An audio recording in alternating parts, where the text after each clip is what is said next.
Alam mo ba na meron kami na-discover dito sa Joaquim Resort, Taal Lake Park, Talisay, Batangas. Kung naghahanap din kayo ng lugar na pwede kayong mag-date, pwede kayong mag-relax, pero sa murang halaga lang, ito na yon. 2 hours away nga lang pala siya from Metro Manila, pero since kami ay from Lemery, almost 1 hour lang, nandito na kami.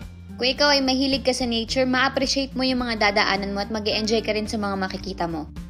Super relaxing nga pala ng place dito, kaya kung talagang ikaw ay stressful sa mga trabaho mo, ito ang perfect place para sa'yo.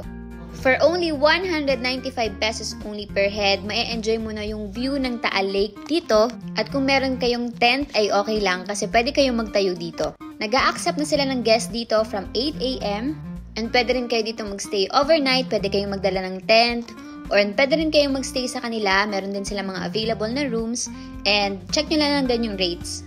First time lang namin pumunta dito, pero based sa experience namin, 12 p.m. onwards, mas dumadami na yung mga tao. Kaya kung ikaw gusto mong makakuha ng magandang spot at malilom na spot, mas maganda na pumunta kayo na mas maaga para at least mas mapili at ma-reserve nyo kung ano yung spot na para sa inyo.